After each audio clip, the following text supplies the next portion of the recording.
Olá a todos e todas, meu nome é Paula Vermesch, eu sou professora de História da Arte da Unesp, do campus de Presidente Prudente, e eu estou aqui em mais um vídeo do curso de extensão de Introdução à História da Arte.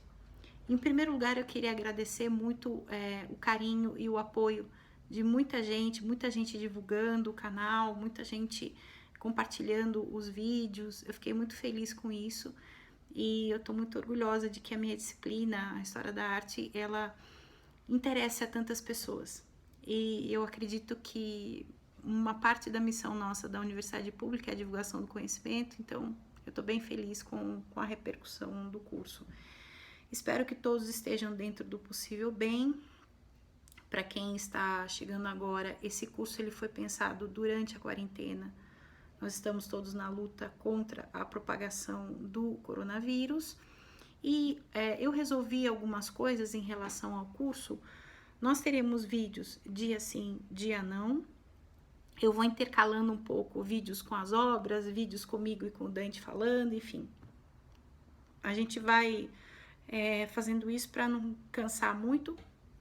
Mas hoje eu resolvi fazer perguntas e respostas, assim. Algumas pessoas me escreveram, perguntaram algumas coisas e eu então resolvi responder, ok? Então vamos lá. A primeira pergunta que as pessoas me fizeram foi: professora, o que é a história da arte? Então, o que é história e o que é arte? História vem do sânscrito e tem a ver com o verbo testemunhar. Então, desde a antiguidade, os historiadores são aqueles que recolhem os registros para depois o tribunal do tempo se encarregar. E arte? A arte vem do latim ars, que é uma tradução do vocábulo grego tekné. Então, a história da arte é um ramo da história que trata de artefatos e objetos que foram feitos a partir de várias técnicas ao longo dos séculos.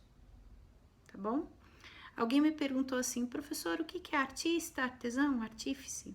Na linguagem corrente, artesão é aquele que faz objetos que estão no uso cotidiano, uma colher de pau, um pano de prato.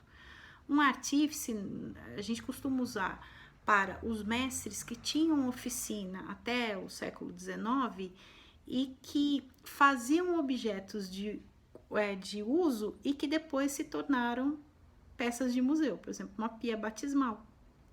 E um artista, a gente usa mais ou menos para falar de homens e mulheres que tiveram acesso à formação acadêmica ou formação numa escola de arte, alguma coisa assim.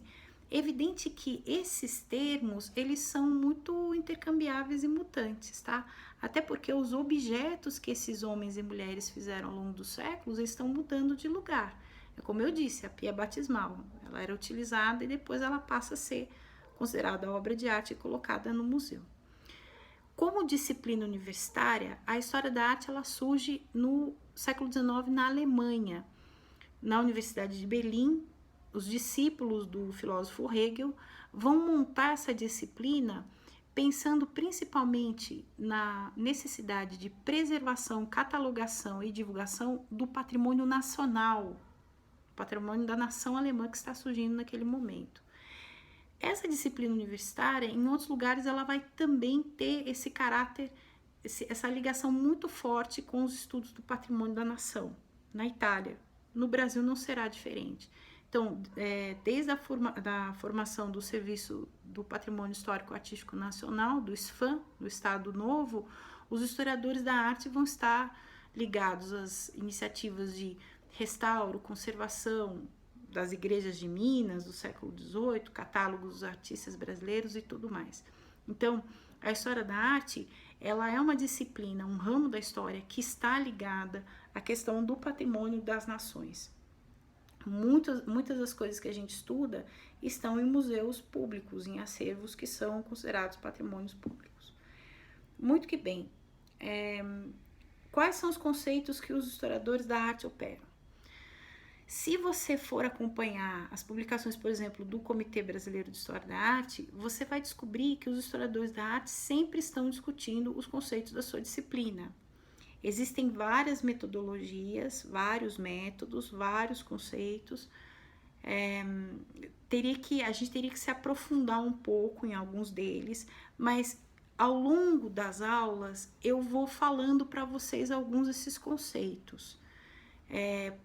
Pensei em fazer um outro vídeo sobre um glossário, um vocabulário de história da arte, para a gente ir adentrando um pouco nessa selva escura aí da metodologia que os historiadores da arte usam, tá? Mas para um primeiro momento, assim, o que é importante de você saber? A periodização, geralmente os historiadores da arte usam periodização que também é utilizada em outros ramos da história. Idade Média, Renascimento e tudo mais. Nós operamos também com aqueles famosos ismos, né? O surrealismo, o dadaísmo. Eu vou falando um pouco a respeito desses ismos ao longo do tempo e como que são problemáticos, assim, em alguns casos. Essas definições, às vezes, elas têm uma origem pejorativa na crítica de arte, enfim. Aos poucos também eu vou falando da diferença de história da arte e crítica de arte. Aos poucos também eu vou falando sobre essa questão dos períodos. Professor, e como é que você escolheu as obras que nós vamos estudar no curso? Eu escolhi da minha cabeça. Eu fui pegando coisas que eu acho que são importantes, que as pessoas sempre me perguntam, de artistas que são por demais conhecidos. A princípio eu falei de Leonardo de Botticelli para continuar a homenagem ao dia do Dante, ao 25 de março, mas também fazendo uma homenagem às vítimas do coronavírus na Itália. E se vocês procurarem no currículo Lattes, o meu currículo está disponível, vocês vão ver que eu